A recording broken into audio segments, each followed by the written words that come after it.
What's going on, everybody? Welcome to another episode of the Nerd Enthusiast Wrestling Podcast. I am Christy Francesco. With me, as always, is Kyle Barone. How you doing, man? I'm good. I'd like to pre-apologize for my wall.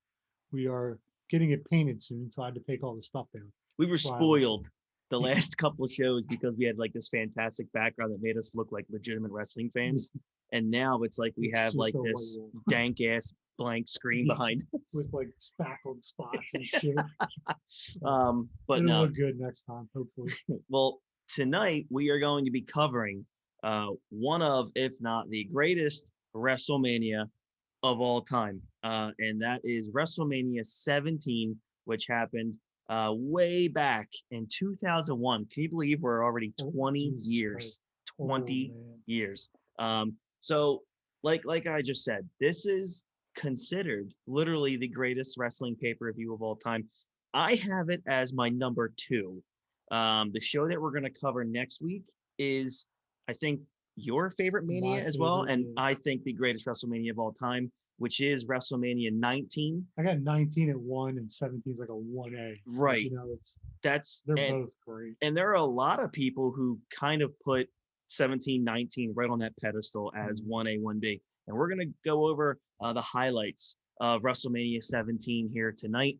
Very much looking forward to that. And then after we are done the WrestleMania coverage, we're going to head right in to either we're going to cover, maybe like the 2011 Money in the Bank pay-per-view as we're reaching that aspect of the calendar year of WWE.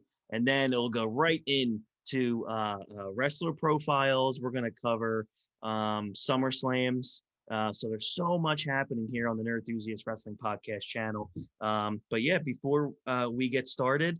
So this pay-per-view, this WrestleMania, is headlined by Stone Cold Steve Austin and The Rock, the second of their 3 matches mhm. at WrestleMania. So I figured, since we're talking about Stone Cold, here's a plug for you, like you need it. I know he needs more money. Some Steve Austin's Broken Skull IPA. Beautiful. Open it up. Swig of beer for the working man. Yep. Cheers. There we go. And I'm already buzzed. Since he's wrestling The Rock. Oh my gosh. All right. I'm not blending both of them. Come on. We can let these two fight it out in our stomachs. Like they did at Mania. Matt, just let you know, and Matt, who runs Nerd Enthusiast, if you see me vomit at all, you have to edit that aspect of this out. I'm not a tequila guy, but this stuff is pretty good. Yeah, it's not too shabby. All right. So this pay-per-view took place at the Astrodome in Houston, Texas. And the Astrodome is a dome, a massive dome, which has since been demolished. But just an unbelievable crowd. And we're going to go into the part that really kind of bothered us about the main event is you're in Houston, Texas. You're in the battleground, the home ground of Stone Cold Steve Austin, and you expected them to accept a heel turn. Yeah, a heel turn for Austin, he could have fought Jesus and he would have got over. He would have been cheered. Right. All right. So let's start this off here. This was a loaded card. Oh yeah, cheers, man. Oh, this is not going to go over well. Oh man, you guys are going to get good faces from me when I drink. The Rock won that one. All right, so we're going to start off and we're going to go kind of match by match in terms of like the highlights of what this pay-per-view was all about. And I really kind of want to start things off with the Kurt Angle versus Chris Benoit match. Now, if you guys listen to the brand new Kurt Angle show, which is, on any podcast platform, it's one of the Conrad Thompson specials. The guys almost has a pay-per-view per day of the week now. Yeah. They just covered WrestleMania 17 a couple weeks ago. And the crazy part is it's been 20 years. So we don't remember this kind of stuff until you hear it from guys like Kurt Angle. And that is Kurt Angle said this match was literally thrown together almost like 10 days before the pay-per-view. Before, and like you said, you got these two wrestling machines with Angle and Benoit. You really don't need a story because the fans are like, yeah, I'll watch that. Yeah. That's going to be good. When you figure like two of the, like Kurt Angle was a top guy. Benoit was getting there. He's an upper mid Carter. Yeah. and there was no build for this. They were just like, we got nothing for you. How about you two go? You know. Yeah, And and apparently, the Undertaker and Triple H were the same way. They didn't really have exactly. stories for them, so they threw them together. I mean, this was the classic tale of this pay-per-view was literally focused and built around one match. One match. Yeah. And you know, we'll obviously get to that eventually, but this match, Kyle, to me, kind of could have been built as, and I'm not going to compare it to the two, but it was almost like the 2000s version of Steamboat Savage from WrestleMania 3 or Brett versus Owen at WrestleMania 10. Yeah. Just two technical geniuses Mhm. In this match. It had no build, which was tough. And then you watch it, and it didn't need one because they're just that good. Right. So to me, and this is weird. This is a weird spot, in my opinion, for Kurt Angle, because literally he's been in the business for roughly about 2 years now. He had probably the greatest, other than Brock, maybe the greatest 18 months in the history of the business. Yeah. Would you look at this as a step down? Like you said, this match was, or this whole card was focused on Austin Rock, and the rest of them they really didn't like pay that much attention to. It's name wise, it's a step down considering he's working with Austin Rock, Undertaker, Triple H. You know, it's Chris Benoit, but like match quality, it's a step up. I agree. Angle said it, of all the guys he wrestled, Chris Benoit was the best, and that's coming from Kurt Angle, who's one of the best in-ring wrestlers ever. Yeah. And he said Chris Benoit was the best guy he's ever, like technical wrestler he's ever wrestled. Yeah. And for you guys that are just watching now on YouTube, and maybe this is the first time you guys are catching us, you know, there's been many shows prior to this, and there'll be shows after this where, you know, take away the last like 36 hours of the man's life. Mm-hmm. Chris Benoit, you know, Barone and I kind of feel the same way. Maybe the top 4 or 5 best in-ring workers ever. Technical wrestling, he's, you know. Do you put him above Brett at technical? I don't know. I'd have to watch both of them. I think Brett was more finesse because he did things so easily. Like everything he did was just like so smooth and tight and looked good. Benoit was more like explosive. Like you'd see him hit a suplex and it's like, wham, and he'd go over real quick. Agreed. So they're both technically sound, but it's two different kinds of technical, if that makes sense. Yeah. But he's right there with, you know, when you make those lists about technical wrestlers, the top 4 are kind of interchangeable. You're like, yeah, you can put him there. That's a great point. I would definitely say it's actually interchangeable. I loved how they told a story from the beginning, the opening minutes. It was freestyle wrestling to the point where Angle decked Benoit because he was just frustrated. That's a perfect way to portray heel, which Angle was I don't want to say a full-fledged heel, because if you guys watch WrestleMania 17 and you watch the entrance of Angle, a lot of cheers were coming towards Kurt Angle, mainly because he was reaching the point where he was such a respected worker that he was just so damn believable that people were starting to cheer for him. You know, I enjoyed the parts where Benoit put the ankle lock on Angle and Angle put the crossface on Benoit. The counters were so believable and the crowd was reacting literally to everything. This would have been a hot opener. Yeah. This would have been the curtain jerker. But at the time in 2001, the opening match at Mania wasn't highly regarded as it is today. No. Now it's like the best matches in Mania are the first and the last. That's basically where we're at now. The counters were super believable in this match, and the crowd was reacting to everything. At this point, this match was probably right around the time of the pay-per-view where the crowd was really just starting to get amped up. Again, you're in a dome of over 60,000 people. You're just gonna get started now. You had, you know, Jericho and William Regal start things off with it was an okay match, but like Barone and I said, we weren't at a point yet in WWE WrestleMania time where the opening match was booked as one of the best matches of the night. You know, we just got off of WrestleMania 37, where the very first match was the WWE title match.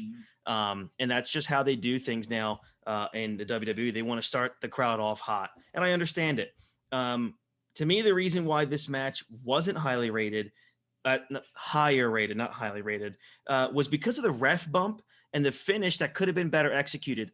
I look back at this match. I don't understand, when you have 2 incredible workers, why there needed to be a ref bump. Overbooking. Yeah. You I know? mean, we were at an era too where refs were taking huge bumps all the time in matches, getting involved in matches. So I think Barone hits the nail on the head in terms of it being overbooked. But yeah, so in hindsight, the finish maybe makes more sense because this wasn't the last time these guys faced each other, but it's still at WrestleMania with these two. All I need is a finisher and a finish, and it's been believable, and I love it. So what would you rate this match, I guess, out of 5 stars? I mean, because it's kind of short too. It's only 14 minutes. Yeah. That and the ref bump, 4.5 stars. What if it was in the Tokyo Dome?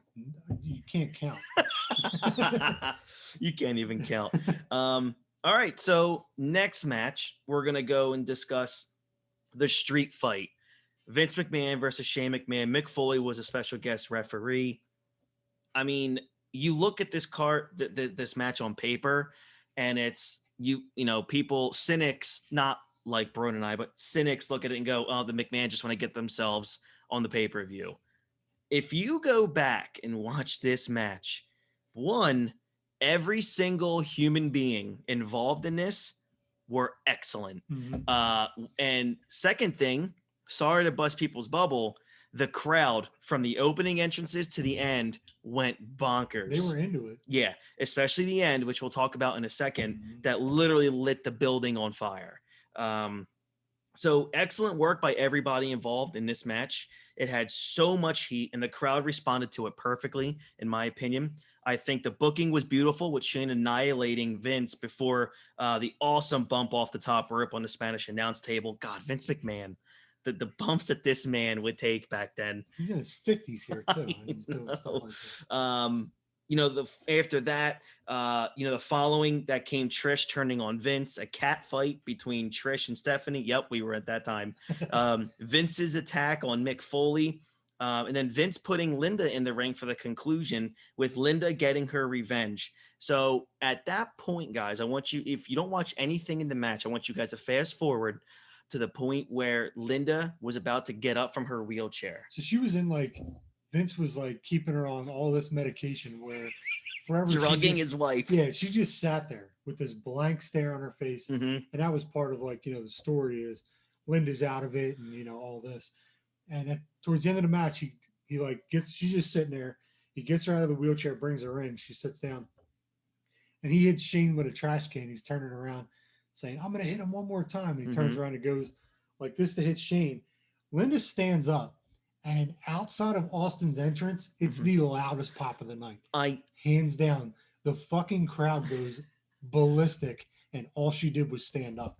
I never thought Linda McMahon could generate such a pop, but they pulled it off. From a pure wrestling standpoint, yes, it wasn't great. It wasn't this catch as catch can 5-star classic. As a story, though, it was the culmination of a massive angle that ended with the baby faces on top. But sure, it was overbooked in some ways, but it was great to see the evil heel get his ass kicked in the end. And it was just so good on all levels. So, kudos and golf clap to everybody involved in that match. So that's the first time Shane does the, the Van Terminator? Yeah, coast to coast. Is that what that called? Yeah. Wow, that's the first time? I think that's what JR said. Okay. Or Pritchard or something like that. But that was the first time he did it, which Shane's an athlete for pulling that off. RVD does it with ease because his legs are so strong. But Shane doing it coast to coast is insane to see. I agree. He's just like an extra. He's not a wrestler. Yeah, right. I agree. All right, so moving on now, we're probably getting to one of the most recognizable and memorable matches in the history of pro wrestling, not just WrestleMania 17. And that is a TLC match for the tag team titles. The Dudleys versus Edge and Christian versus the Hardy Boys. Do you even have words to describe what it was for this time? Insane. It's a multiple car crash while they're lit on fire. This match is so nuts and so over the top with you see ladder matches where it's they hit them with a ladder, they fall off the ladder. They do everything in this. Everything. There's a run in from somebody for each team. they all do something crazy. Like this match is like, if you want to be entertained by something, go watch this. Absolutely. So the words that I came up with were sick, painful, disgusting, amazing, athletic, insane, and awesome, all wrapped into one big bubble.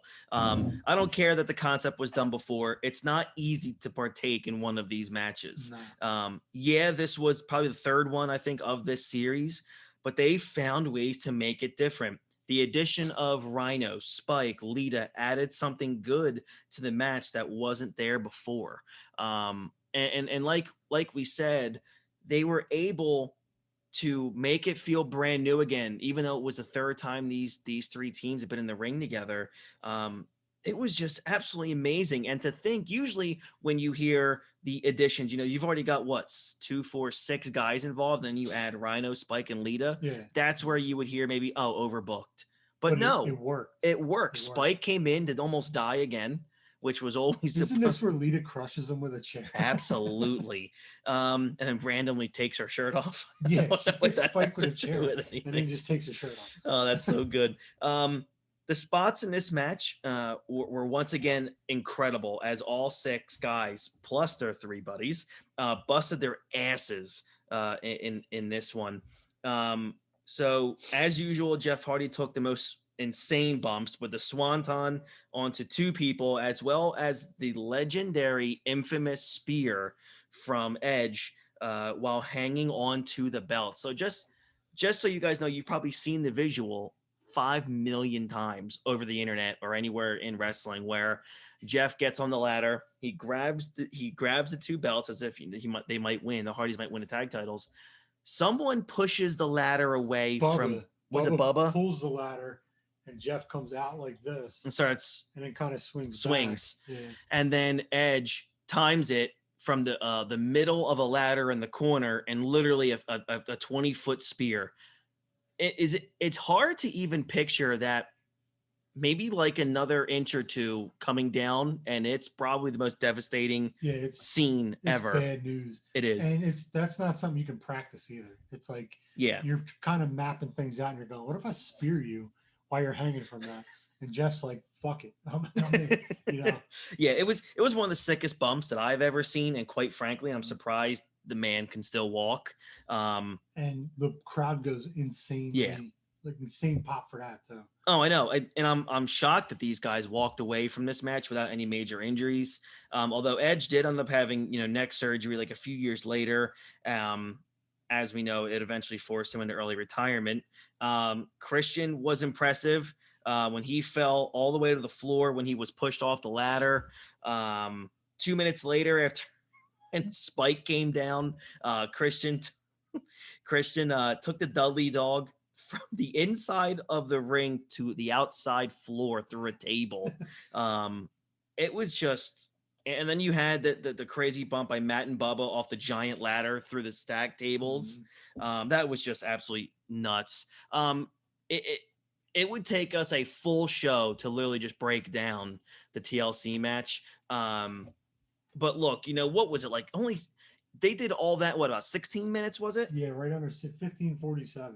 So when you watch it, you're thinking like, man, this match has been a half hour. And it's not. No. Because there's so many memorable spots, and they cram it into 15 minutes. Oh, yeah.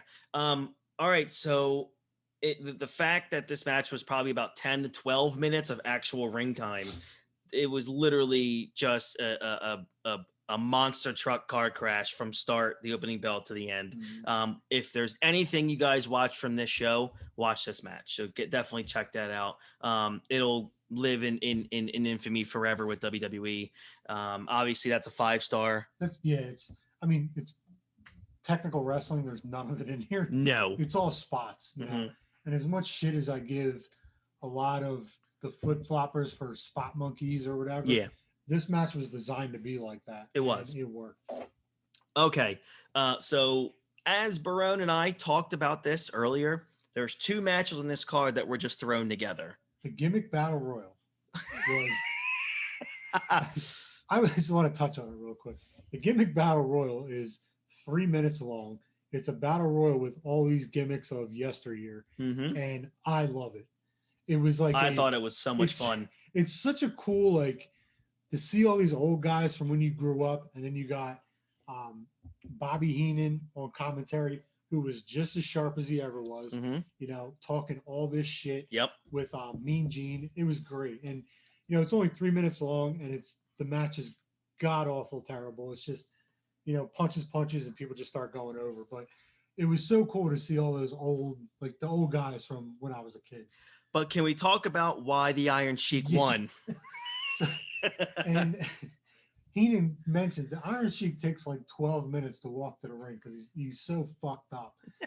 And Heenan's like, by the time he gets there, it's going to be WrestleMania 50. So when they're going over who's going to win, someone said Iron Sheik has to win because we can't throw him over the top rope because his back was so jacked up.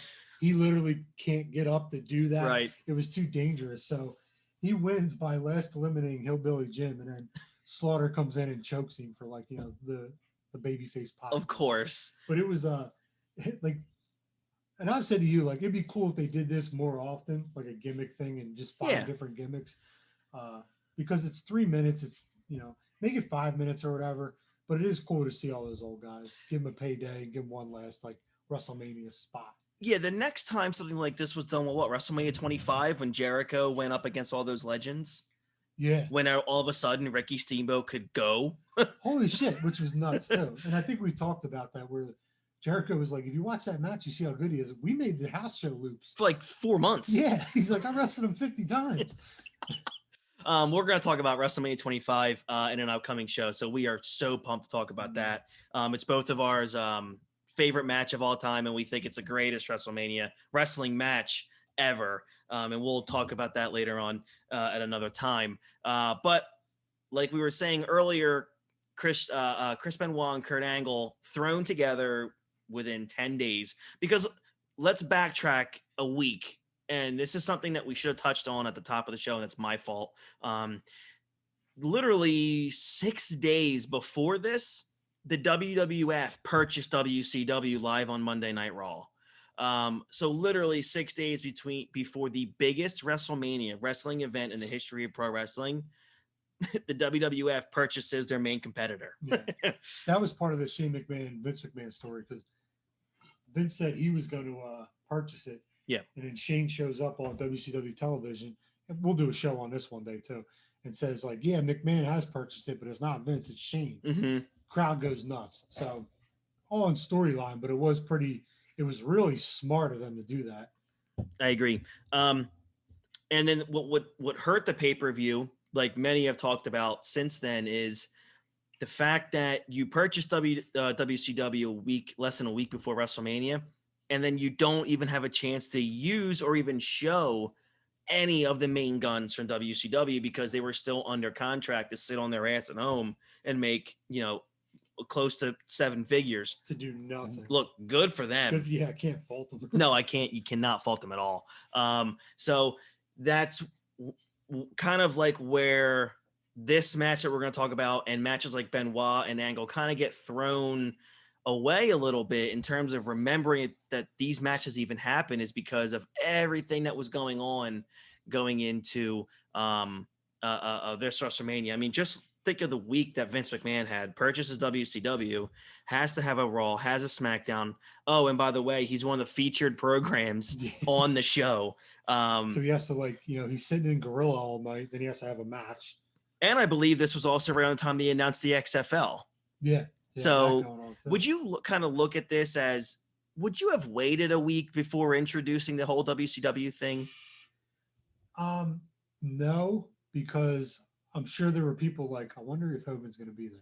Oh, okay. It's a good point. It, you know, that's a good point. And then they get nobody. But you know, I wonder if they were thinking, like, I wonder if the NWO, Goldberg, Sting's going to show up, all that.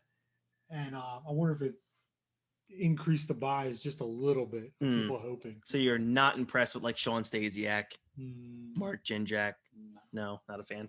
All right. I thought those would equal Kevin Nash and Hulk Hogan. Compared to the NWO? Which we would get later on. Oh boy, what a nightmare that was, but we'll definitely get into that one day. All right, so this match, we've just been talking about it in a roundabout way for the last 3 minutes, is the Undertaker versus Triple H in part 1 of their Their trilogy of WrestleManias. This was pretty good. I think it's an underrated match. I think it's one that people always forget about. It's underrated and people forget about it because WrestleMania 27 was such a good in-ring, like knockdown, drag out. The build to it was great. When they first got, face to face and didn't say a word. And then the end of an era, Hell in a Cell is that's a legendary match. Yeah. So this match is really, really good, but it's forgot about in the trilogy. Right. And one of the cool things that happened about this match was Motorhead playing Triple H down to the ring, which was pretty badass to have Motorhead there. Lemmy forgot the words of the song in the beginning. I'm sure he was under the influence. If anybody knows anything about Lemmy. Yeah, he was definitely having a good time that night. He had a jack or two. So to me, I give this match, maybe like 3.5 stars. Yeah. I thought it was a very good brawl. I can't ignore the longest ref bump in the wrestling history, though. The ref, I think it was Timmy White, was out for about 11 or 12 minutes. I guess they didn't want to make it a no DQ because there were a few other matches on the card with the same stipulation, but having a ref knocked out for that long while two guys fight in the crowd was just way too unrealistic even for professional wrestling. They fight in the crowd. They go up to like where one of the cameras are, like the crow's nest type deals. Yes. Triple H gets thrown off of that. Like there's a lot of extra He's dead. Shit with it. Yeah. It is a good match to go back and watch. Yeah, technically speaking, the ref should have DQ'd the Undertaker for attacking him. Who cares? Didn't happen. Gives you more time with the match. As for the actual wrestling aspect, I enjoyed it immensely. There were a lot of awesome power wrestling sequences, and I like the near falls at the end. Hunter didn't even hit the pedigree in this match, which I didn't realize until I watched it for a second time. Wow. I guess they wanted to protect the move, which is fine by me, or maybe protect Taker from taking it. To me, man, if you look forward, it's a shame that Hunter tore his quad like later on and like literally the next month in May, because he was on such a roll from the beginning of 2000 to right about here. I love the Undertaker as the American Badass. Barone and I have talked about this, and we'll talk about it again. It humanized him to the crowd, and the crowd loved him just as much as they did as a dead man. And this is in Texas. Undertaker's from Texas, so he had huge pops. And what was so cool about the American Badass Taker was those long ramps where he could rev the bike up and just fly down. Loved it. And you see it again in WrestleMania 19, was just phenomenal, which I think was the last. Yeah, American Badass was WrestleMania 19, the last one. All right, so before we get to the climax of this show, so far, Barone, where does this show rank to you without the main event? I mean, not rank, but what your opinion on the show before we even get to the golden gooses here? It's a very good show. The things we covered are like the highlights of it. Jericho and Regal for the IC title was, it's not nothing to write home about. It's not a bad match. Those two are both great. Mm-hmm. And then there's a 6-man tag that's 4 minutes that looked like it was thrown together. Yeah. The Kane against Raven and Big Show where they brawled backstage a lot. Mm-hmm. That was pretty cool. Guerrero and Test, not bad. Guerrero's had better dancing partners. Test wasn't terrible. Yeah. But it was for the European title. It's amazing what a couple years after this you see with Eddie Guerrero. Yeah. He's facing Test at WrestleMania 17. Yeah, and then he's beating Brock Lesnar for the title. Yep. In a couple years. And he's co-main eventing WrestleMania 20. Mm-hmm. It's incredible. And the other match we didn't talk about was China defeating Ivory in an absolute squash. Oh yeah, that match gets kind of beaten up a lot. And if you listen to the backstory where like Pritchard's talked about, or JR, I think both of them talked about how China didn't want to work with women. Where she could have gone out there because Ivory was a good worker and had a good match with her, but she didn't want to do it. She just wanted to squash her, and hats off to Ivory for letting her do that. But it was, it wasn't good. It was it was a squash. It was what it was, as they like to say. And by the way, rest in peace. I think to China, as we're recording this, it's the 5-year anniversary of her death. Oh, it is. Wow. So pretty wild. Yeah, which sucks because she was turning her life around. Yeah, for sure. All right, this is the reason why we're all here. I mean, not necessarily, but the show. This is the reason why we're doing this. Part 2 of the greatest trilogy probably in wrestling history. No disqualification match for the WWF World Title. The Rock coming in as the WWF champion versus Stone Cold Steve Austin, #1 contender. We covered the 2001 Royal Rumble, and that was where we discussed that was basically the comeback trail for Stone Cold on his way to this match. It was just one of the greatest Rumbles of all time. So that gets us to here. And before we even get to the match, it's hands down, I wouldn't even say hands down, but it's number one in the greatest build ever with the My Way Limp Bizkit. Yeah, that video package promo that introduces this match Gives you goosebumps. It's so fucking good. Yeah. Every time it comes around and they say like the anniversary, like I'm always retweeting it or sending it to you guys. Mm-hmm. And when you send it to me, I watch the whole thing. Yep. It's so good. It's like you said, it's 20 years later, it still gives you chills. It still gives you goosebumps to watch it. And you still get fired up for a match I've seen a million times. Yeah, pretty close actually. So when you look at this match, man, I'm going to start it off with the entrances. My God, when you watch Stone Cold Steve Austin, when that glass shatters, you guys want to talk about the peak of fandom or the peak of being over. I have never in my life maybe have heard a pop that loud coming through a television screen. 65,000 Texans, that's their hometown guy. And you guys, we don't see the flash bulbs anymore because we all have cell phones that take ridiculously good quality. I mean, what you guys are watching now is off of a cell phone. Yeah. So just think of this 20 years ago.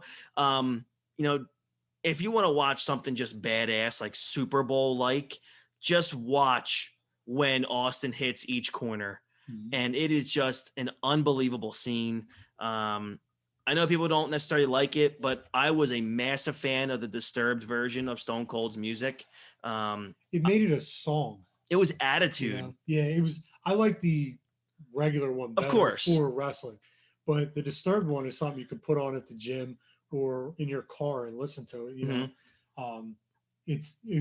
And Disturbed is fucking. If you ever listen to their other music, they're good. They're a good metal band. Was that before Down with the Sickness? Right before, or was it after? After, I think. Down with the Sickness, I think I was like sophomore. Oh. It was right around there. Okay. It's a great album, by the way. Yeah, yes, it is. All right, so getting it. The Rock also had a massive pop, but not an Austin pop. So I'm gonna kind of break down this match a little bit before we end this thing.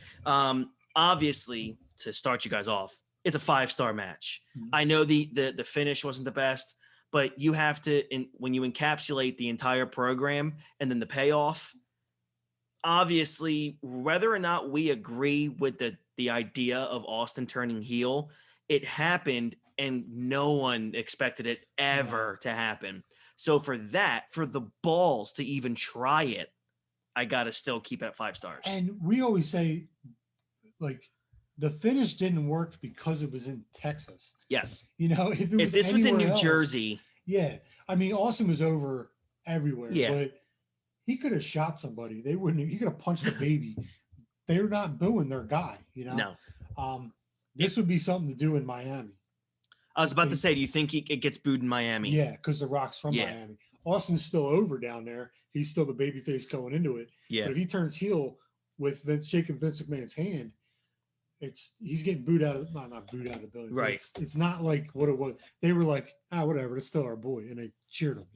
No, for sure. And to me, this is the best WrestleMania main event ever. The only one, in my opinion, that rivals it, two of them, is WrestleMania 26, which is Michaels Taker, the last match in the history of Shawn Michaels. At that point, I don't count Crown Jewel. And then I still rank, I might be crazy, I still rank Roman Reigns and Brock Lesnar at the cash-in with Seth Rollins at 31 as maybe the second or third greatest main event ever. I mean, it was I don't know why I have it so high. I think it's because the shock value was because of the fact that, and we talked about this before, because Roman was literally booked to be a king, and it just didn't happen. And it didn't happen. Everyone thought Roman's going over Brock, especially when Brock got busted open. Yep. Roman's making his comeback. They're like, here it is. Here's the crowning moment for this guy. Yep. Nope. Seth Rollins comes in and cashes in. So it was the first time you ever saw a cash in. Yep. And no one saw that coming at all. No. So, nope. And the match isn't bad. Besides that, it's a good match. It's not, I mean, yeah, Roman gets his ass kicked, but it's not a bad match. It's a good in-ring match. Oh, for sure. So to this one, what I find most impressive about this match was, and if you guys watch it, it never slowed down. Neither guy ever stopped. It was full of action with memorable moments happening all the time. There wasn't a point in the match where you could say it lagged for 3 minutes. I just don't think it ever lagged. It continued to flow from the minute the bell rang until the match was over. I thought both guys were tremendous, which is no surprise when you're talking about guys the caliber of Austin and Rock. Take away what you guys think you know about Steve Austin in the ring. The guy is incredible. He's a technician, not just that, but he also has a brilliant mind for, calling matches, being a ring general.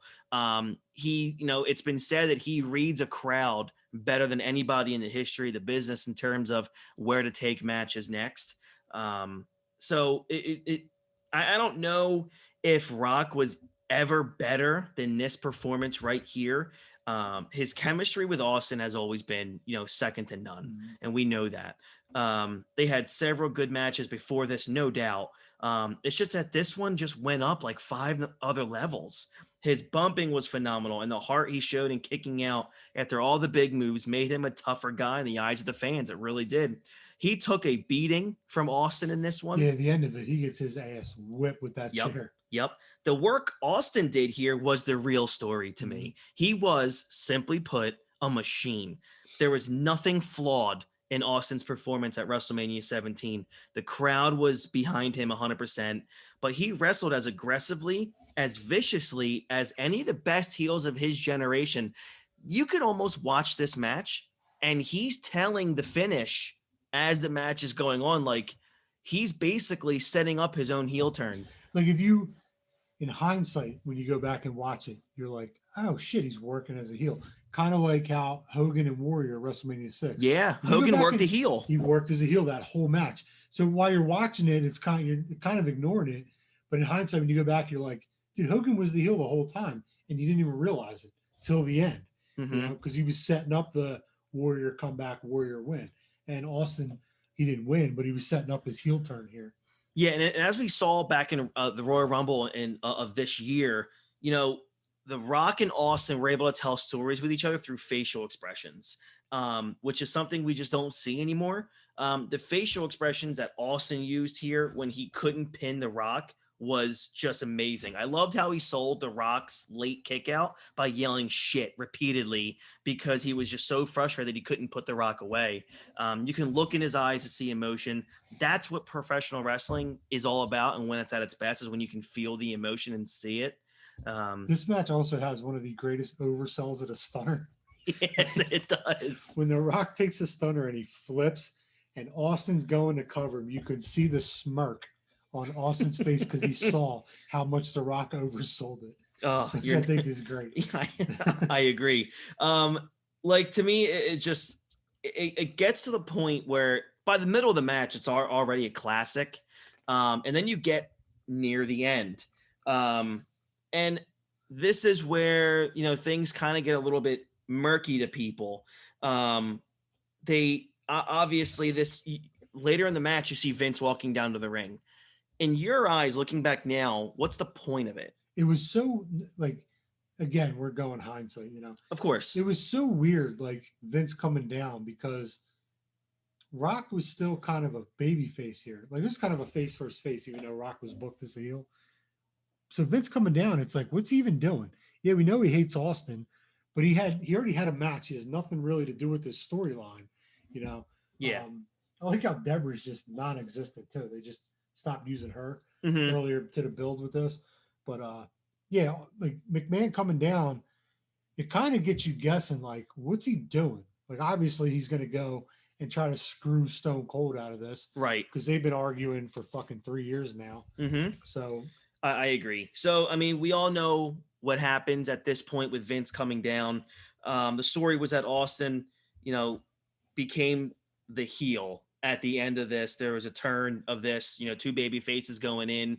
Austin did say in the one-on-one interview with JR that Austin would do whatever it took to become the WWF champion again because he had to become champion. Yeah. It's all he has is to become the WWF champion again. And that meant aligning himself with the devil, being Vince McMahon, and using a ridiculous amount of chair shots. But the match was a classic. If I had to list, my favorite matches ever, this would probably unquestionably in terms of the overall,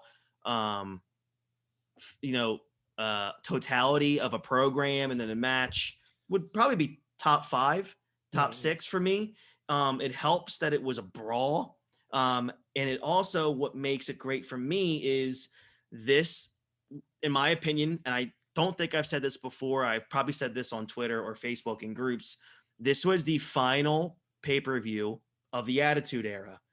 And I think this match defined one of the greatest eras in the history of pro wrestling. Mm-hmm. I think this encapsulated an entire era into one match. 2 of the biggest stars of it, one at the end being the best heel of that era, which was Vince. Yeah.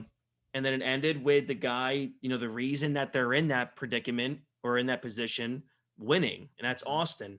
The show ended with replays of the finish, followed by Austin leaving with McMahon while Rock was trying to recover in the ring. Ross sold it tremendously by asking for answers, and he ended it with "Things will never be the same." Jim Ross was so good in this. God, he was amazing. And I love how he always says he never knew the finish of matches because he wanted it to be natural and organic. Yeah. So I'm wondering what the fuck was going through his head. Oh my God, when this happened, I know did he ever talk about knowing that finish? Did he maybe know that finish or no? I'll have to look to see if he ever discussed knowing it and listen back. But if he did, he fucking give him an award for acting. Absolutely. All right. So my 5 random, or not 5, but I have a few random thoughts of this pay-per-view. And obviously, I'll tag Barone in whenever, he wants to add here. To me, I think it's the second best wrestling pay-per-view in the history of the business. I'm giving this show like a 9.5. It had everything. The main event was a 5-star brawl. The TLC, one of the most memorable matches in the history of wrestling. Let's see. The McMahon match was an emotional roller coaster with the heel getting his ass kicked. Then I love, and I go back to Angle Benoit. It's just a tremendous technical wrestling masterpiece. I really enjoyed just watching Undertaker versus Triple H. To me is always fun. What more could you possibly ask for in a show? Obviously, there's going to be filler shit in the middle. That's just when you have a 5-6 hour pay-per-view. WWF is known for just trying to get as many people on the show as humanly possible. And I got to give them credit for that, to get everybody a payday. But sometimes it hurts a show once in a while. And in WrestleMania 19, we'll talk about how some things in there hurt the show, like the Miller Lite cat fight girls. So to me, my initial reaction or thought to Austin winning the title with the help of Vince was positive. I figured that during Austin's heel run, he could have had a longer program with The Rock, which didn't happen because Rock left like very soon after for a movie. I thought, Hunter could turn face, which I think was even discussed. So Austin could face him. And I think that was the plan, but then Hunter tore his quad in May. When they did the whole 2-man power trip, which was better than Triple H turning face. Right. Because those two, when Triple H had the IC belt and they won they had all the belts, they had the tag team titles together, and they were great. Just being douchebags. I know.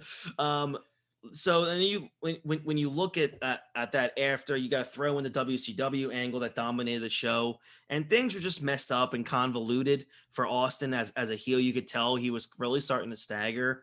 And another part that it just didn't work is because you can't hate Stone Cold Steve Austin, no matter what he does. Because he was the same character. Yeah. Like it's, if Hogan turned heel back in the day in WWF and he went from Hulk Hogan to Hollywood Hogan, it's a different guy. Like, it's a whole different, completely different. But Austin was this loved babyface, and all he did was cheat with Vince McMahon, but he was still the same. Yeah. Now all he's winning his matches by cheating, but he didn't really change anything. He was still like an asshole. Yeah. He was just an asshole with Vince instead of against Vince. So you still like seeing him be a dick. Right. So it didn't really he didn't change that much. It was the same guy. Right. And take away the idea of the heel turn not being a massive success in terms of probably what they were looking for with Austin. 2001 for Steve Austin, man, was incredible. The matches that he had that whole year, against Jericho, Rock, Austin, Undertaker, not Austin, he didn't fight himself.